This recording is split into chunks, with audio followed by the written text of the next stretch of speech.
This short presentation will outline the personal story of refugee turned comedian Ando, and use this as the basis for the development of a teaching episode to explain the ideas of difference and dominance to upper school children. On August 28, 2010, Rosemary Neal from The Australian published an article titled Laughing Through Adversity. The article recorded the experiences of one of Australia's top comedians, Ando. Neal described Do's journey from impoverished refugee to leading Australian comedian. The article was prompted by the release of Do's written memoirs titled The Happiest Refugee. According to McMaster and Austin, at this time Australia was confronted by a nation of depossessed boat people arriving from Vietnam, unannounced and largely unwanted. This posed a threat to dominant Australian culture, as they believed that its so-called yellow hordes would come flooding out of the north and invade our nation. Within the article, Do explained his working-class childhood, his struggles to fit in at school, and also the violence within his family at the hands of his father. Do's unique story as a young refugee has definitely shaped who he is today. However, the article goes further than just explaining his childhood experiences and how they shaped him.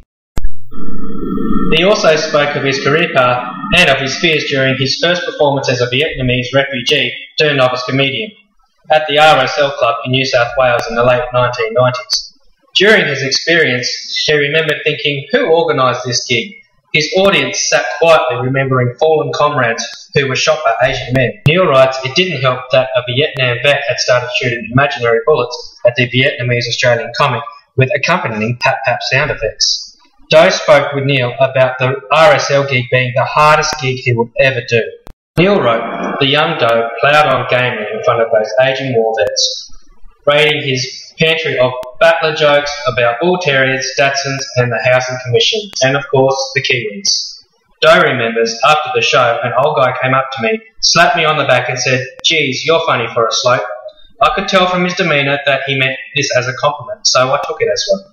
Do's openness to accept the dominant Australian culture as his own has certainly contributed to him being accepted by the dominant culture as a celebrity. There is a great deal of bias towards refugees and asylum seekers in Australia.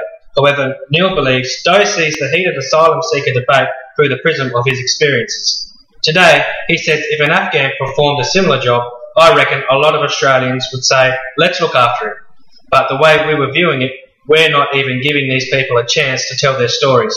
We're sort of judging them as illegal criminals. When we reflect on Do's story, we see experiences that are quite different to anything that we have or could ever experience in our lifetime.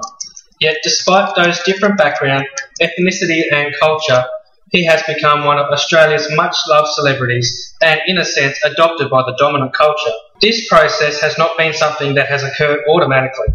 In Do's own words, he has to win over people who might have been adverse to being friends with an Asian bloke before then.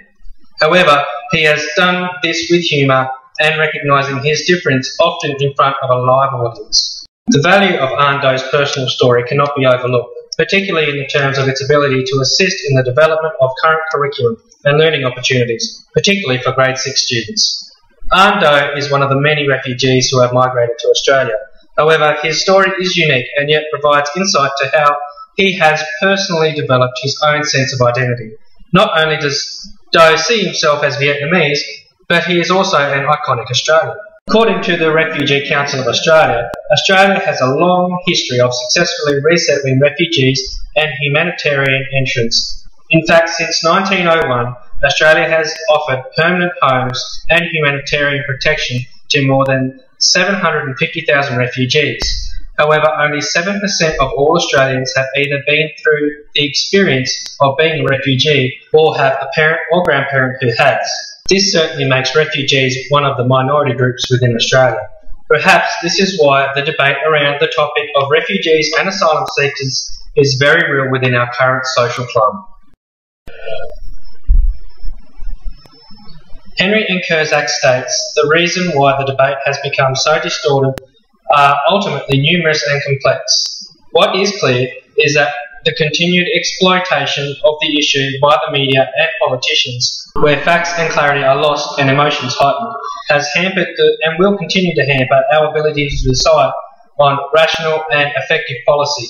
The Refugee Council of Australia states, while there are refugees in countries all over the world, and refugee and asylum seekers issues are constantly in the media, many people are still aware of who refugees are and do not understand the reasons why they flee.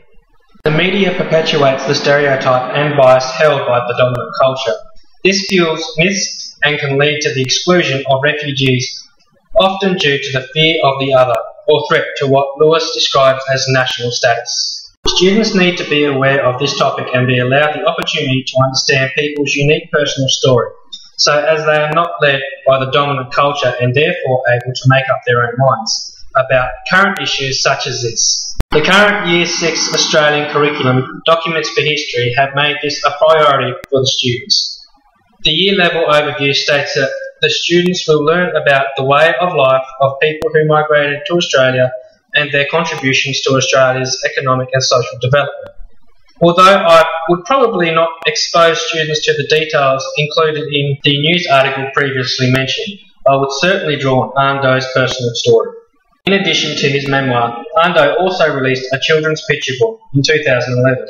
The picture book, like his memoirs, outlined his story as a young refugee.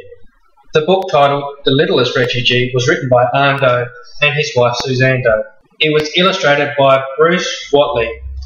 This book appealed to the younger audience and provides a huge scope for educators to discuss this topic. In reading the book, students are given words and images to describe part of the Vietnamese culture and the different experiences Doe had as a child in Vietnam. It also describes the reasons Doe's family had to flee Vietnam and also the horrific boat ride from Vietnam to Australia. The book provides details on his family's arrival in Australia and their early struggles financially. His experiences at school in Australia also highlight his difference from his friends as a Vietnam boy and not a white Australian. At the conclusion of the book, Ando is finally accepted by his peers and given the chance to be a class captain in grade 5. I would share this book in its entirety with the students as an orientating activity. After sharing the book with the students and engaging them in the initial discussion, I would develop learning opportunities to deconstruct Doe's background. This could involve students working as a group or a class to list attributes that make up Doe's identity and sense of self, based on how he portrays himself in the book as a young boy. Students could then work individually to deconstruct their own background after reflecting on their own personal story. I would ask students to share this with the class on completion. I would then encourage students to discuss elements that make the people different or unique, which could lead into discussion, work around diversity, tolerance and equality. As well as introducing students to the book, I would use additional resources to explain the terms refugee and asylum seeker. There are extensive resources available online which explain the facts around this topic. I would explain the debate around refugees in Australia without providing bias or elaborating on stereotypes. As an enhancing activity, I would ask students to research other refugees who have come to Australia and compare and contrast their stories. This is partly so that the students may see the different reasons people have for fleeing their own country and also see how unique each refugee story is. The hope is that by exposing students to the range of personal stories, they may be less inclined to marginalise all refugees and believing the myths and stereotypes created by the media. This may even build on their sense of empathy and tolerance and reduce discrimination due to the dominant social culture. As a synthesising activity, I would ask students to research a refugee in the local area or within their family. For this activity, they would need to interview the person in order to gain an understanding of their personal story. In conclusion, I would ask that they share their research with the class in an interesting way. This could be a transcript of the interview, a video recording, a formal written biography, a picture book, or something of the student's own choosing. This resource provides many opportunities for teaching and learning about the topics relating to identity, difference, dominance and diversity within the primary setting.